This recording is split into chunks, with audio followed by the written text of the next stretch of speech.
Hello, everyone. Thank you for your attendance.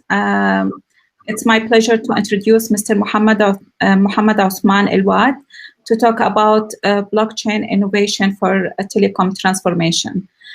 Please, if you have any question, you can write your question under Q&A. And if you want to direct a voice question to Mr. Osman, you can raise your hand and I will put you through. Thank you. Over to you, Mr. Muhammad. Shukran. Thank you, Linda. Assalamu alaikum, everyone, and really glad to be here in this great event. And I hope you are enjoying it to the maximum, and you are getting all the learning opportunities that we have here, and also enjoying the platform, the AirMeet. It's really nice one. So today, our presentation and session will be, of course, we all know that right now the blockchain is one of the most important emerging technologies, and it has a lot of potential, in the future for many industries, because yes. Sorry to interrupt you, but can you share your presentation? Yes. Yes. Okay. Right. Thank you. Okay. So, okay. Now, are you able to see it? It's clear, right? Yes, all good. Thank you. Okay. So, as we said, blockchain is one of the most important emerging technologies because it will introduce, let's say, trust solutions, and it will open a lot of innovation opportunities for innovators and startups as well. Okay, so today what we are trying to explain, of course, this session is not about what is blockchain or how does it work, but simply it's like an eye opener for innovators to try to think about how we can fix some of the long existing problems in many or in different industries. And it will be focusing today about the problems and the current status of the telecom, because this is my main field. Thank you everyone for attending this. And I am Muhammad Osman Al-Awad. I'm a telecom engineer and work in this field for more than 15 years. And recently, for the 5 last years, I've been, trying to exploring or started my journey in the transformation space, and especially with the blockchain. I'm also the founder of Sudan Blockchain Community. Okay, that we started like 3 years, around 2 years, more than 2 years back. So let's start with this. Okay, so if we look at the current situation in telecom or even in some other industries, so we'll find that most of our problems is the distributed data stores. Okay, like we have many processes here and there. Okay, we have also problems of the consensus issues because especially in the telecom, in order for a telecom provider to provide their services to the customers and for every service or any product, they need to have a lot of third parties, okay, and intermediate, bodies in the middle. Okay, so that will make processes longer somehow and complicated in another way. Okay, so as we can see from this figure here, so we have like logistics, suppliers, the records, okay, the network itself, okay, the regulators and partners. So each one of them, they have their own ledger or they have their own record. Okay, so in order to share, data or details of whatever they have, they need to share it with everyone by, separately. Okay, and the same problem, and the main problem is having the trust issue. So that's why they need to have like some third parties or intermediate bodies, so they can trust them or put all the responsibility on their shoulders. Like, we have this process, you make sure that it's working fine, deliver it to the end user, okay? And the same time, the end user need to communicate with this third party and so on. So that's why it's making a problem of the, the complicated processes, okay? And also, if you can see the managing the assets as well, it's a challenge, okay? So as we said, that this session is not gonna I'm not going to take it to the technical stuff, but trying to focus on the main pain points of the industry and how we can innovators think, and try to come up with innovative solutions to fix some of these issues. Okay, in one of the previous sessions, one of the colleagues said that some of the big startups, the founders, they didn't have a lot of experience on the industry. Okay, they are working. So it doesn't mean that you need to be in telecom or with experience in telecom, but all you need to know is to feel how you can fix those problems, how, or simply put yourself in the shoes of the end user. Okay, how you want to get the service in in a simple way, without any issues and hustle, and also with reduced cost. So let's put this in mind and let's continue with it. Okay, so now what blockchain can introduce or can give for the telecom solution, or for the different industries, and especially in the telecom, as we can see. Okay, most of the key key components of blockchain, as we can see, that it has the shared ledger, the smart contract, okay, the privacy, the trust, which is the most important thing here, and transparency. Okay, so, and of course the characteristics. Okay, we have the consensus, the immutability, the provenance, and finality. Okay, so as we can see, when we have a shared ledger, and that ledger is immutable, no one can do any change without the consensus of all parties.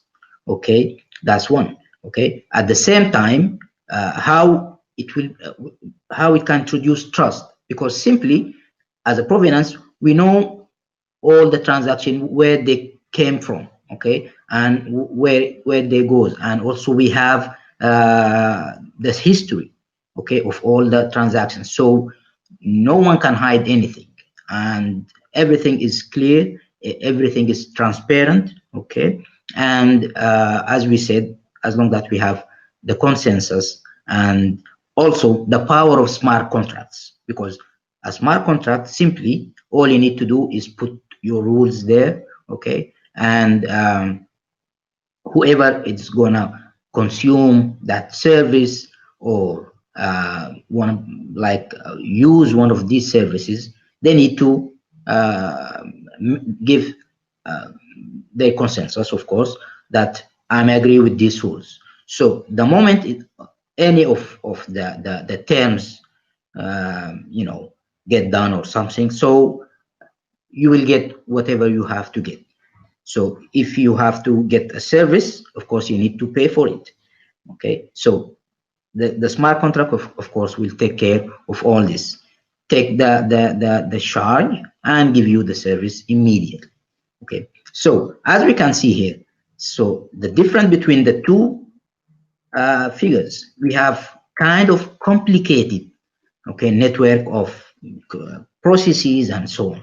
Okay, so here all we have is a shared ledger, and any partner or any stakeholder in our network, or they just need to go there and grab whatever they want, okay, from that shared ledger, okay, without any problem, without any, as we said, this transparency, and everything will be in place. So all you need to do is to provide your service or your task, do your task, and you will get your payment. Okay.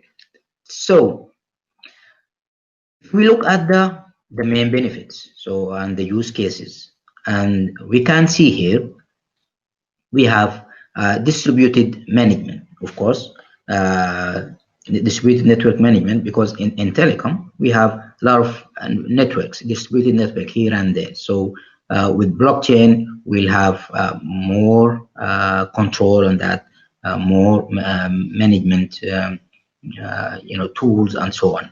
Okay. Also, and then we have inter-carrier coordination, also the transaction services, the reduce of fraud, also the international roaming. This is one of the main use cases. Okay, we have the problem of identity. So wherever you go, you need to have identity, or maybe each provider, they need their own, or they try to get the identity from you. So in blockchain, simply, as we'll see next in some of the next slides, we'll have the consolidation of the identity. So you have only one identity in one place, and whoever needs to get that, they need to go to the blockchain. Okay, and securing the things, especially if we have the Internet of Things. Okay, that will be secured because we have immutable data, we have the privacy, we have the and of course, as many of my colleagues spoke about the cybersecurity and how blockchain can help in securing our networks and so on. Also, we can have micropayments, because since we have smart contracts, simply you can do kind of payments, or like arrange some payments along your contract or something like this. Okay, so this is some of the main. Of course, there are a lot of use cases. Okay, so but let me go here. Okay, I hope you still able to see my and everything is okay so far. Okay. Yeah, all good. Yes. So we'll talk about the fraud, because as long that we have a smart contract, okay, and we have a shared ledger and it's transparent. So the main thing here, that whoever do any transaction or try to get any benefits or something like this, so things are very clear. Okay, so simply, let's say if one of the examples, if someone try to change some of the, like we have a lot of fraud right now in telecom, whether it's through SIM cards or even changing some records. Okay, if they have, or let's say if they could log in or to have access to some data. Okay, so if they try to change, let's say that I have some balance around, let's say $100. Okay, so if I have access and try to change that, instead of having 100, okay, make it 1,000. So with the blockchain, you can't do such a change, because simply 10, it means a lot of changes in the chain itself. So simply that will be rejected. No one can add, no one can even use someone else's number. Okay, so because here you have your identity, all the transactions are verified. No one can do any bad bad work here or there. So as we can see, we have a subscriber and we have a shared ledger. The subscriber has their own identity, and as we can see also, it can help with the KYC, especially if there is any payment and so on. So here simply no one can do any bad acts, because this is one of the main feature of blockchain. Okay, so now since we reduce the fraud, I think life will be easier for Telecom and even for the subscribers.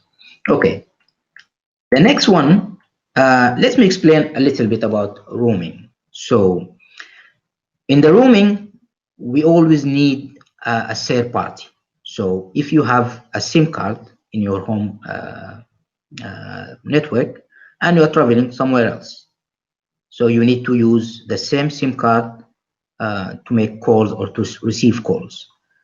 So since you are using the visiting network, you are using their infrastructure, you are using their network and their traffic, right?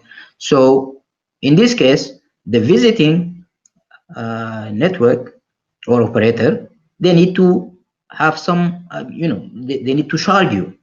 So how can they get those charges? They will get it from your main operator, right? So in this case, we need to have a third party, a body that will do the consolidation, okay, and to collect all these records and try to see how many minutes you used, how many minutes you consumed, whether you are receiving or sending or using data or whatever, okay, and put some prices and send it back to the main the main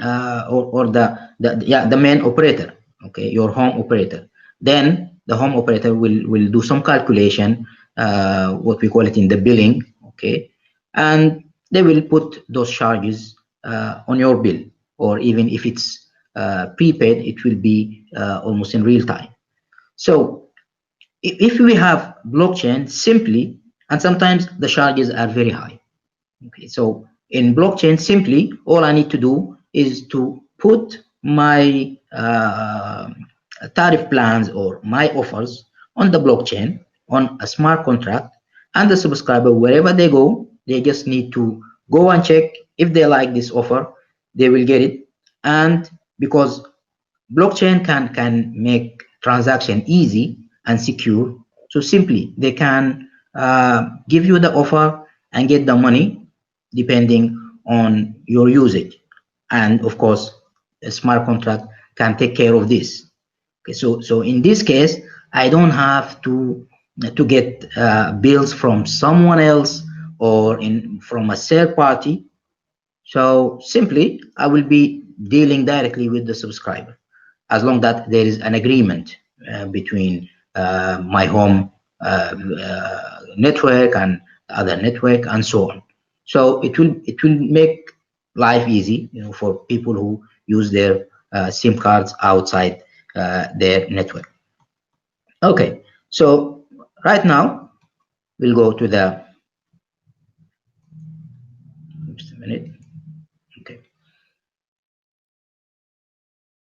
So as we mentioned before, the identity. Okay, so right now, if I want to get a new service, or I want to get whatever service I want to do, I have to go and register, whether it's bank or it's a telecom or it's a government.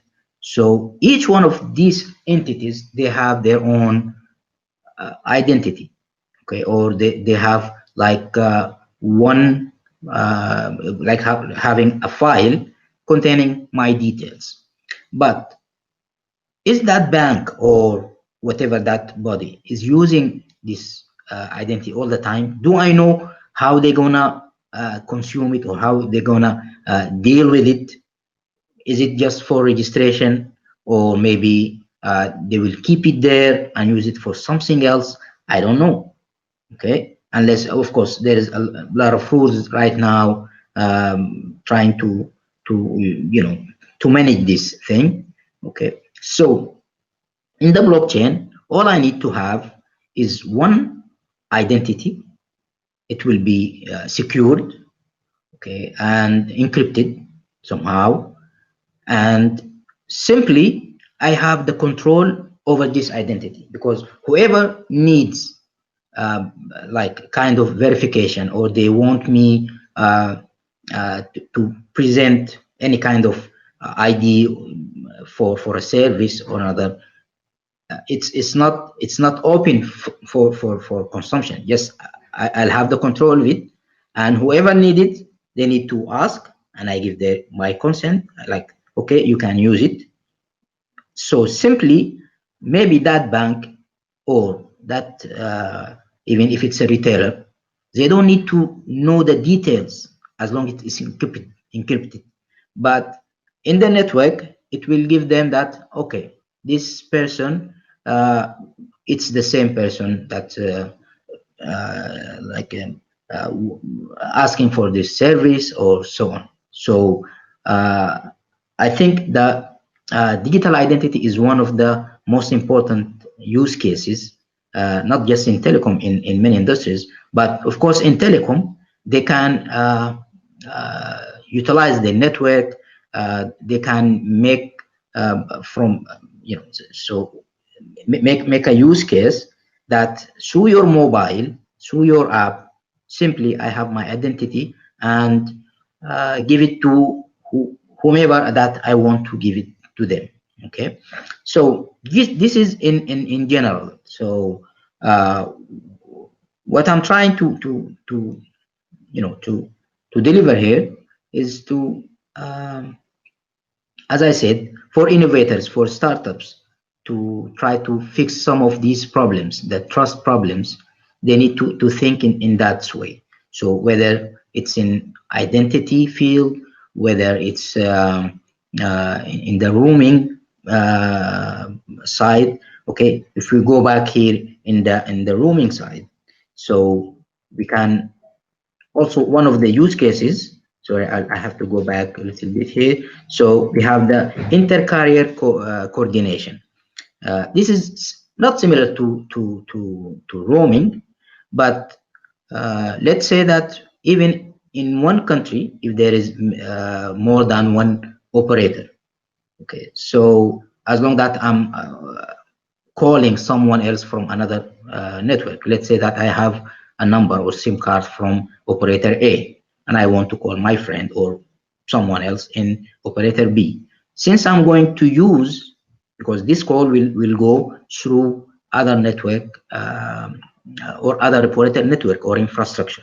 So the usage of this infrastructure, introduce some charges, extra charges. So that's why we can see, as we explained before, that whenever you are roaming, there is more charges, and even if you are calling someone else in another network, also it will be more than calling your own network, as we said, so someone on the same network, and sometimes maybe free.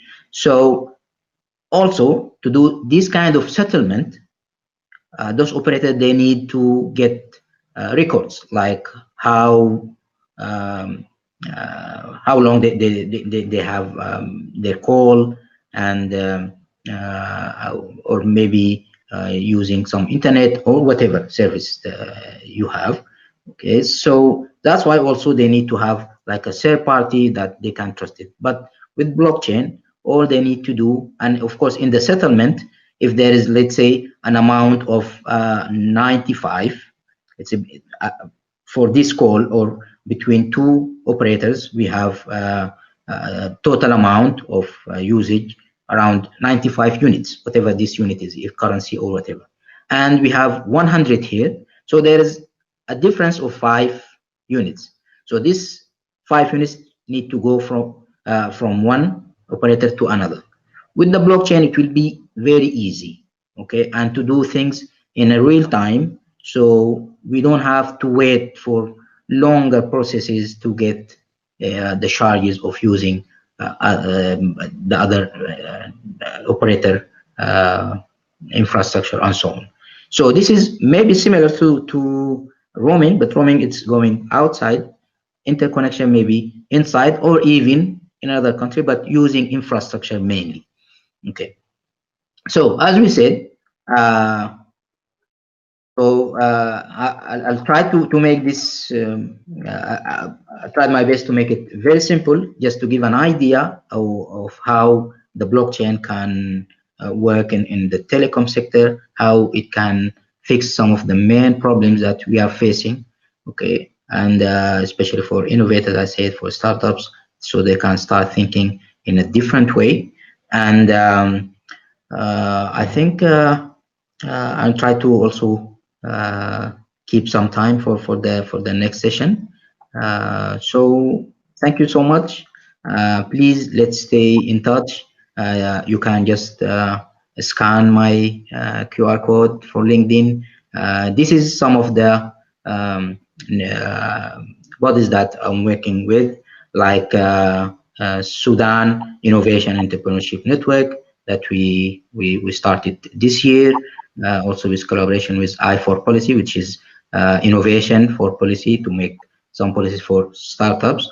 And we have Patient Care Association, which is working on the, it's a non-profit organization working on the health care, okay, and using blockchain mainly in the healthcare. And we have also Savannah, which is Savannah Innovation Labs. That it was, you know, a big idea to have like an innovation lab in Sudan and try to bring some of the big players in the innovation, like the African Union and so on, and many other bodies try to, you know, have like incubation and whatever related to startup entrepreneurship and innovation. And in Savannah, I'll be playing the role of a community lead, inshallah.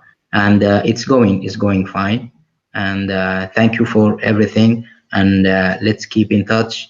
And whatever questions do you have, I hope I'll be answering them.